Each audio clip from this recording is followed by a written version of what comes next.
Now, she says she's Stephanie Barnes, but she's my boo, and she's also my friend, and she's also the only person I know who cleans when she's mad.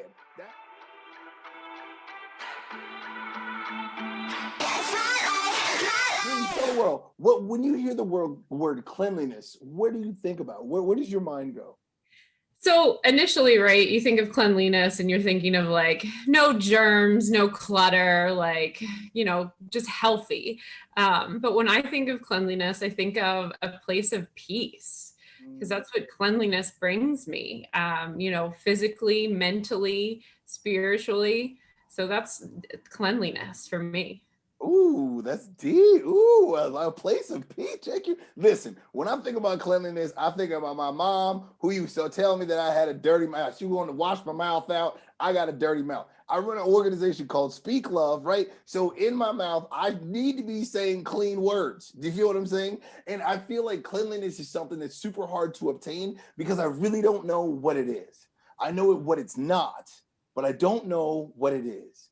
Have you ever had a hard time, or have you ever had a struggle trying to understand or grasp what clean means? Absolutely. So when I was a kid, right, we would have chores. And so chores were like, was dreaded. You got a list. Like you didn't get paid like kids do now for chores and allowance, right? So this is what we do to live here. So, there would be times where we're cleaning as a kid and you didn't do it right. So you have to redo it. So my parents would always say, don't give a half effort, or just don't do it at all if you're going to give a half effort. Like you're going to give 100%.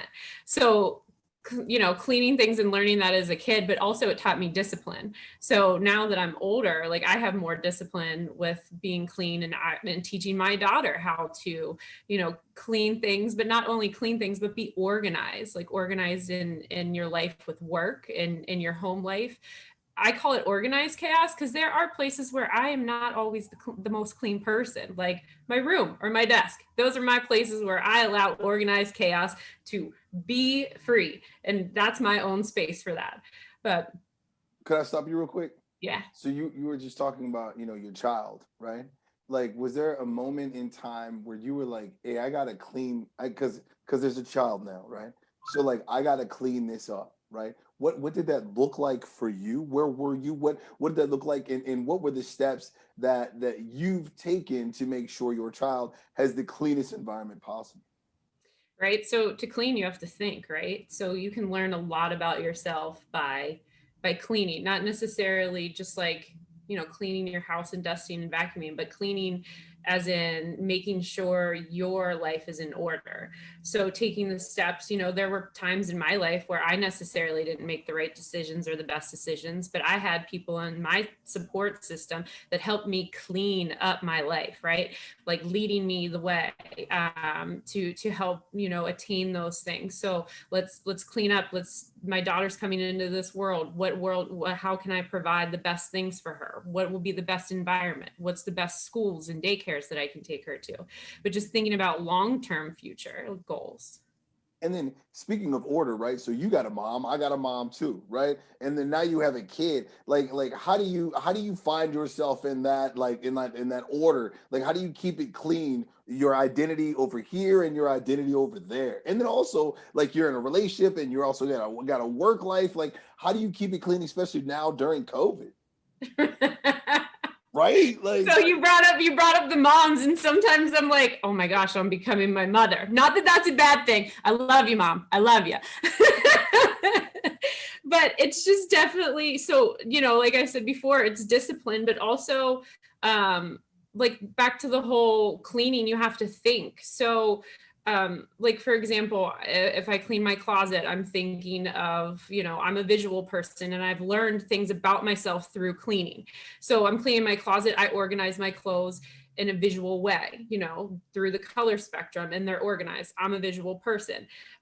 Like I can organize things in ways of usage, and that identifies me as a practical person. But learning how to kind of organize yourself in different phylums and how you react also helps you initiate that into your relationships, because the way you clean in a certain sense might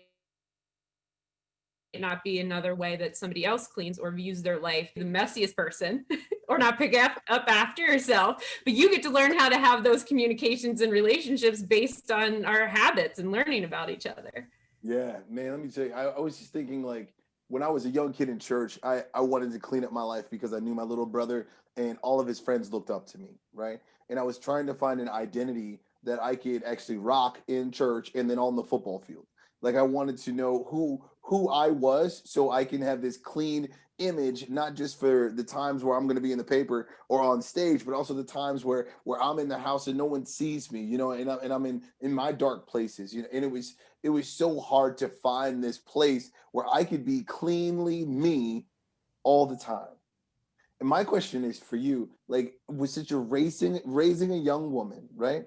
Like, how are you teaching her how to do that before she has to get to the point where she has to clean up her life?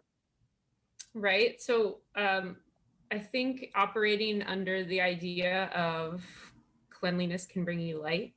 So those challenges of, you know, everyday life and talking about those actions, like you said, like as a child, you were under the light. And so how you act at home is how you act out in public.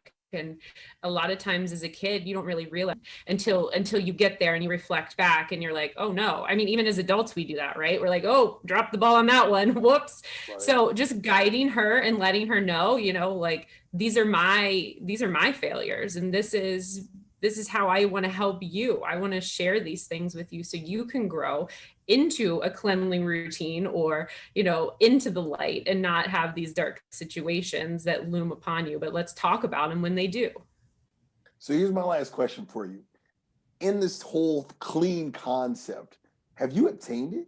Like, do you have a clean vision of yourself? Is your life clean? Is your room clean?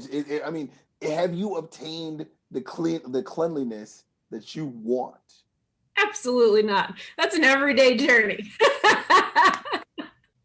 I mean, let me tell you, if I was mad like every day of the week, we would get everything clean. Let me tell you, because if I am upset, I want to clean everything. Like that is my place to like just process and think.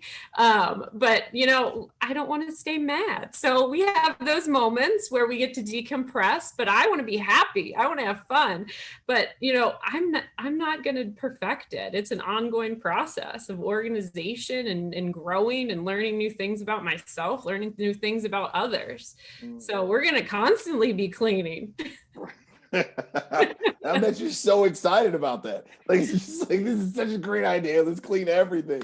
Hey, Will, this is Nick Jackson and Stephanie Barnes. And I challenge you to clean up your life in whatever way that looks like, in whatever way you need it. If it needs to be your room, start with your room. If it's a relationship, go into that relationship. But strive for cleanliness.